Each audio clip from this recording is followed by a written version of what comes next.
Yeah,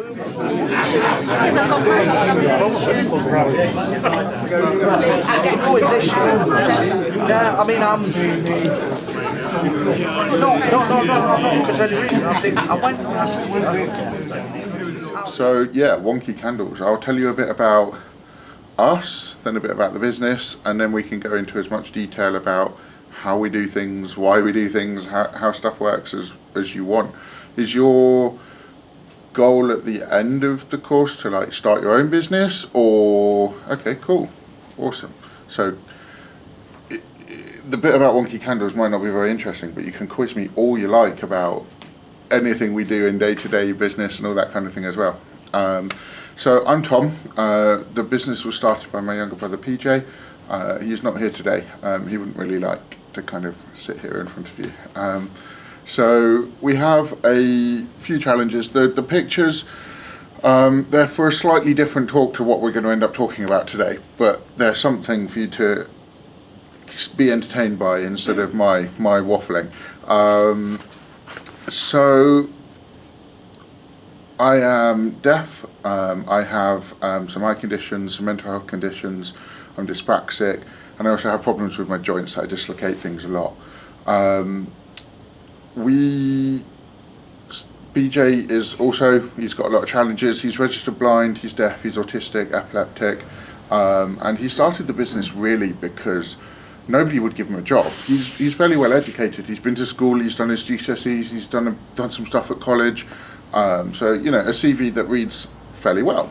But he is just too complicated for people. You know, you get him into an interview situation and it's like red tape, insurance, complications, can we do this, can we not do this, does head office allow it, all that kind of rubbish. He was very lucky to get a small gig at Co-op in Measham, and they were really good to him. It was just a couple of shifts a week, but they kind of looked after him and they helped him. But it wasn't his passion, it wasn't what he wanted to do. He wants to contribute, he doesn't want to just sit around at home and do nothing. So really the starting of the business was our family holidays. We have at the moment 8 dogs in the house, and so you don't go abroad on holiday and that kind of thing because there's nowhere to put 8 dogs. So our family holidays are all in the UK, usually rent like a cottage in the countryside somewhere, go and do some outdoor activities. Mine and my wife's degree was outdoor adventure leadership and management, so we're very much outdoorsy. We're qualified mountain guides, river guides, all that kind of thing. Take people mountain biking, all that sort of stuff. And for a long time we did work in that industry. Now, PJ isn't like that. He hates the outside. All of our holidays are far too countryphile for him, in his words. But every holiday, somebody gets the choice to choose what they want to do. Every person gets a choice. And you'll see from this, there's usually like someone wants to go quad biking, someone else wants to go mountain biking. PJ, he chose to do something crafty. And with his eyesight and with his other challenges, crafty things can usually be quite tricky. But they went to Hobbycraft, stood in front of that wall of like do-it-yourself kits, you know, those boxes, and there's loads of different ones, and just randomly chose candle making. Took it home, or back to the cottage, did it with my wife Sophie, and really enjoyed it, and was quite good at it. Found it quite therapeutic. The kind of the wax going from solid to liquid back to solid with the addition of the fragrance and the colour, and creating that product. So Mum booked him for his birthday a candle making course, and the person who was running it was previously a Senko, so they really knew how to work with him and understood him and kind of knew how to help him and guide him. And at the end of the course they pulled Mum aside and said, look, he's really good at this, he's got like a bit of an innate talent for it, and you should push it, you should help him learn and practice. And so he spent £100 of his own money on a few bits of raw ingredients, a little bit of wax, a couple of jars, that kind of thing, and started developing his product effectively. And he gave a few to friends one Christmas. They all said, these are wonderful, why aren't you selling them? Built a website, which he thoroughly enjoys the IT side of things. and he was selling 1, 2 a week, just enough to keep him ticking along, make a candle here and there, post it out, that kind of thing. And then lockdowns happened, and my wife is a primary school teacher and a Senko herself now, and they were at home, she was at home, she was off school and fully furloughed, so not working, not doing anything, and they wanted to do something to support and something to entertain themselves. So they developed the rainbow candle. We've got a pastel rainbow here, but we do also do the full colour rainbow. So it's a 6-layer candle in a jar, and it's the full colours of the rainbow. And they said, well, let's see if we can raise some money for the NHS, because of course rainbows was a very big thing at the time, and we were the first company to make a rainbow candle. We did try to patent it and trademark it and things, but it's not as simple as that, unfortunately. They donated £1 to the NHS from the sale of every candle. In 6 weeks they donated £4,000, and Mum's house was a slight state of chaos. Our parents' house, me and my wife moved back in for the lockdowns because we live in the same village about 100 yards around the corner really, but we moved back in because we didn't want to be 2 separate households. And Mum's beautiful white kitchen and island area was no longer for cooking and was 100% for candle making. One of the garages got taken over as a packing department and a dispatch department, and they were working 24 hours a day. They were taking shifts to try and turn these candles around. And it grew the following on Facebook to about 1,000, and kind of kick-started things into gear a little bit. And I'd been watching from the background and just kind of staying out of it for quite a long time. And I could see that there was a real quality product there. It's all vegan soy wax, it's natural fragrances.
So come the February of the last set of lockdowns really, I was furloughed again.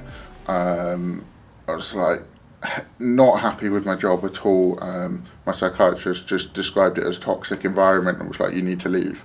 So I said to PJ and the rest of the family, I think we can do something with this. We can turn it into something. And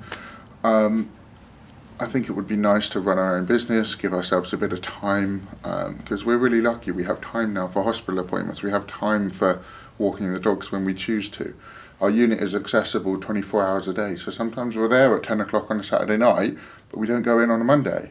We don't go in on Wednesdays. PJ has Wednesday off to go out with his PA, who takes him out, and they do cool stuff together, whatever he wants to do. So we're lucky with time in that sense. So I wasn't ready to like launch into a business. I hadn't saved 6 months worth of salary up to that I could pay my mortgage and stuff. It was like, this has to go from month one and I need paying from immediately, otherwise this is not going to work. And we had the support of my parents, and we had the full support of my wife, and we knew that, you know, worst case comes to the worst, I'll just like try and pick up some shifts in a shop, or, you know, there's so many things you can do to get around it. And so we dived in, and we did a test whilst I was on furlough and still being paid, of course. And we were like, can we sell enough candles in the first month? But the main question was, can we up the price and still sell candles? Because we knew straight away we're going to cross the VAT threshold, and we're going to need to start making money, not just selling them at a point where PJ was kind of, he wasn't giving them away, but it wasn't really enough of a profit margin to sustain. We now have a warehouse, a workshop, storage space, PJ's making room, and office space and things. So we knew we'd need that immediately as well. It was almost going to go from this tiny industry in Mum's kitchen, which wasn't that tiny, but it had got to the point where it needed to stop or explode. That was really where it was at. So we did the first month. We did some marketing on Facebook. A friend of mine helped. He's run his own business since he left uni, and he helped me with a few things on Facebook marketing. And we did really, really well in the first month, and we grew our Facebook following from 1,000 to about 35,000, and it really kicked off, and the brand was exciting for people, and the story was exciting for people, because every single product is handmade by PJ. I don't get involved in any of that at all. I can't make candles. If I go anywhere near his room, I just make a mess. I just make a horrible mess. But at the same time, he doesn't do numbers, he doesn't do customer emails. You know, we have our own skills. And my previous role was in car sales, and before that in sales in bike shops and that sort of thing. So, you know, my role's in the customer stuff, his role is in the creation of product, and he also dispatches everything. So he packs up the parcels and sends them on their way. So in the first month it went really, really well. So I went back on the 1st of March and handed in my notice, and they threw me out the same day. So I was like, oh, brilliant. I really need to make this work now. I don't have a month. I was planning on having a month of kind of doing both, and sort of like doing the Wonky stuff in the evening and work in the, you know, my work all day, and just making it tick along, and another month of making some money, bringing some money in without anybody needing paying. Anyway, we had a month to get ourselves in order. We had March. We operated from the house still, and by the 1st of April we moved into our unit where we are now. That was quite a challenge. It sounds like you're having some problems with these sorts of things. That was a challenge, but we made it happen. We turned it around in a month, and we were like, we've got to be in. And we love it there. It's 2 minutes from home and accessible 24 hours a day, so we can do what we want to do when we want to do it.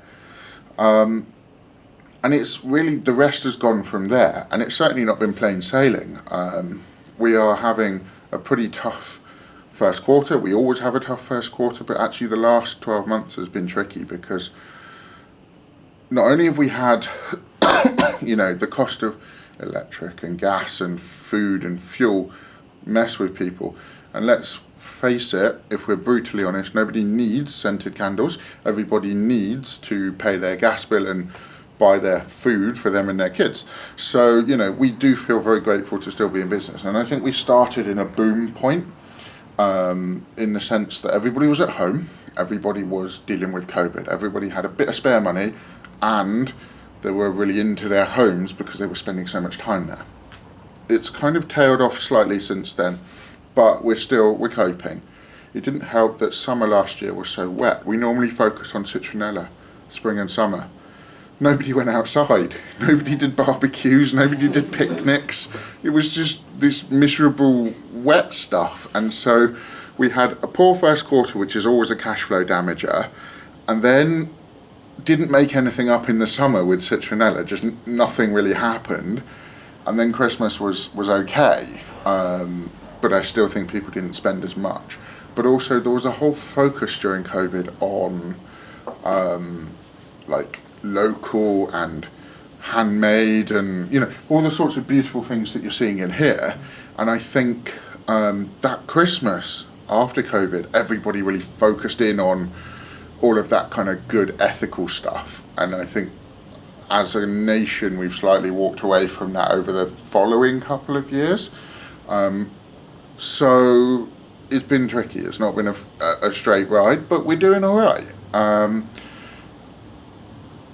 This isn't how I would normally talk to lots of Senkos, but I want to give you guys some input on, because you're doing the business side of things. So I want to give you guys more of an honest picture.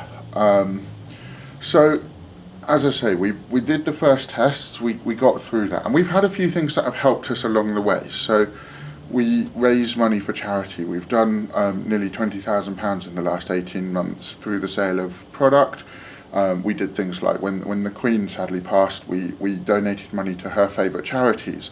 And whilst we were allowed to use the emblem, because there was a small period where the trademarks weren't on there and you could use them, we did candles with the Queen on. One that struck with people was Paul O'Grady. We did Battersea Dogs Home, raised lots of money.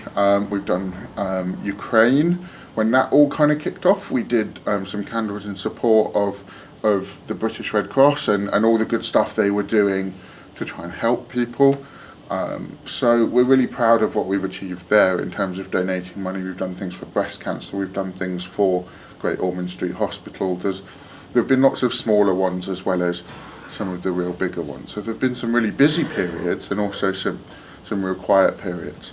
But at the same time, we've seen a huge change in costs. We've gone, when we first launched in that March, we were at £9 a candle, and we've gone.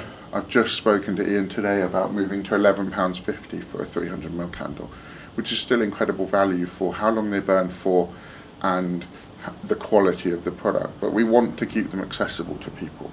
I think if we found the right market, we could probably double the price, sell half as many, and still be a good value product. But we want to be accessible to the wider market. And where was I going? Costs. So like a pallet of wax, we buy a ton at a time. It's gone from sort of 2,200-ish, including VAT, to 4,500, including VAT, in this last couple of year period. For a while, we couldn't even get any. It comes from America. It's soy wax. It's literally crushed up soybean, but it comes from America. I tried to import a lorry load through Europe, through the European distributor. I've tried everything. I literally would have bought a container full at one point if I could have done. And the cost has just done that. But the cost of everything has done that. And the cost of making them is really high. So we buy our fragrance oils in 5-litre drums. And a 5-litre drum can cost between £300 and £600 for 5 litres of oil. And in a candle like that, you're putting 25-30 ml. We fragrance to the highest percentage allowed in UK law to make sure that the candle smells really nice and strong and is really effective. And again, it's all about the product quality. But because of the quality of the oil, sometimes you smell something that's just too intense, and it gives you that headache thing and the eyes, and you're just like, whoa, no. You won't get that with any of our product because it's all natural. So lavender is literally crushed up lavender. That's what our oil is. It's just crushed up lavender. Some of them will have some elements of chemical element, but most of them are as natural as they can be to achieve the aroma. So even though we fragrance highly, which is expensive, it gives a good quality product, and it doesn't sort of upset you, it doesn't hurt your eyes or your head or anything.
So yeah, we've had an interesting road. We've started on some cool projects. We work with Scope, the disability charity, who stock in their stores and in their online shop. We sell 90% of what they sell in their online store. We have got some other small retailers around the country who stock bits and pieces. We're excited to get going with Colville Can again and kind of get some things in here because they've had these for quite a long time and they've kind of deteriorated a little bit, so they're going to sell them as extra wonky, and that's a proof of how natural they are. So the purple ones used to have layers of purple and white or purple and cream, but over time they frost and they slightly merge. We could load them with chemicals to keep them like bold and bright and pretty permanently, but those I would guess are getting on for a year old now, and they'll smell amazing and they'll still burn perfectly. We were just smelling them before. Oh good, you like them. That's good. So they're getting on for that kind of length of time because these guys had a massive order from us, and obviously they've been growing and getting things in place and gradually improving footfall and things. So it's nice we're going to rekindle that because I think they've been a bit all over the place with staff and people and who's doing what. And so we'll get some stock in here, and we're trying to grow that retailer network. Because I think as soon as you get the brand across, not only is it a nice product, but it's an amazing kind of story of PJ and all his challenges, and yet he literally hand pours them. And what I find amazing, and you might be able to just see from how far away you are, like the pastel rainbows or the rainbow in the top, you can see the layers and they're pretty even, and when you line them up against one another they're almost identical. He explained to me only like a few months ago, I didn't realise for years, because we started in March 2021 and so we're here now, is he can't see enough to know when to stop pouring. He hand pours them from a jug. It's all done on timing. He knows exactly how long to pour for and at what angle to pour the layers, and it's incredible. When you line like 3 or 4 up together, they're bang on. So yeah, we're really proud of the product that he creates. He's done some cool stuff. He's been on Steph's Packed Lunch. We did the National Wedding Show, which we tried, which I'll tell you guys was a bit of a fail. It cost us £4,000 to be at the National Wedding Show at the NEC, and we knew we could sell some product on the day, so we took a 6-metre stand and sold about £2,500–3,000 worth of stock over the three days. But of course, let's assume a 50% margin. It doesn't cover off the stand. What we wanted to sell was experiences. So we run experience sessions at our place or somewhere else. And people can come and they can make wax melts or candles, and we can do all sorts of things like colour match wax. So previously for wedding parties, and we had one just this weekend, you can colour match the wax to say like the bridesmaids' dresses or that sort of thing, and people come and make wedding favours and they come and make table decorations, and then we can customise the jars. So we have in-house printing and vinyl cutting so that we can decorate jars with like writing or with pictures or all sorts of different things. So our theory was it wouldn't take many wedding parties to say, right, well, we'll take 200 wedding favours at a discounted rate, and we'll come down and we'll make them, and we'll have a day out, and we put an afternoon tea on for people, and we it's a real event. Unfortunately, the figures we were given by the sales team of the show didn't seem quite right, because they said everybody would be getting married within a year. Most people told us they were getting married in 2025 or 2026, and we went in September 2023. And so people weren't spending. Yes, we sold some stock. Yes, we got some brand awareness. We're seeing a few things trickle in now, a few sort of events and things coming up that people have said, oh, we met you at the wedding show, we'd like to get going. But it felt like a blow at the time. But it was a risk, it was an investment, and it was a risk that was potentially worth taking. So yeah, it's all going okay, but we just need to try and increase that sales level slightly. At the moment, it's just me and PJ. My mum helps us massively. She doesn't work. She'd shout at me for saying she doesn't work. She hasn't worked since I was 3. she does work. She looks after us boys, but she doesn't have a 9 to 5 job to do. So we get the help from her a lot. And my wife is awesome. She helps us out occasionally at weekends and things, but she's obviously quite busy with her own job. I'm not really sure what else there is to tell you, but I mean, we can just have a chat about any questions you've got, any, because obviously you guys are learning about starting your own business. If you've got questions that you want to ask, then fire away. This is just out of pure nosiness. Are Yeah. you guys local? Yeah, we are. Whereabouts are you? We are Appleby Magna, Oh, okay. so just down the 42. Yeah. So yeah, pretty local. I've just come from the primary school there. I work in a primary school, so I've just been to John Moore. Oh, have you? Oh, yeah. So we live in the village, and you work at St John Moore, do you? Up until the half term I did, yeah, so I've been there for a while. Okay, cool. Our unit is up at Star Vets, Okay. just up the hill between the pub and the zoo. There's the business park on the right-hand Yeah. side. We're in there. Cool. So Very close. Then. and actually, we're really proud that we're doing some cool stuff. So we're doing work experience sessions with Two Rivers in Tamworth, which is a special school, a secondary special school. They're coming to do work experience with us. We've got a few other schools that are looking into that, and I go and give talks, not really like this, but talks to students and to parents and to staff and all that kind of thing. So on Monday I was talking to 50 Senkos, and really my message to them was more about us and our life and our challenges with a smidge of business, and it was about, how important their work is to help us do what we've done in life. So yeah, local, which is really nice, and why we're happy to kind of support here, and why it's really great that they stock these things. And I'm just going through the process of working with a school that these guys work with to do some kind of business mentoring with some of the students and that sort of thing. So yeah, it's really, really good. We're keen to give back. We know we're never going to become like overnight millionaires, and we don't want to. We always want PJ to make the product. It always handmade with love by PJ is our tagline, and that's how it will stay. We don't want to suddenly get machines doing it or 60 different people doing it. We know it's going to stay at a scale, at the sort of scale it's at.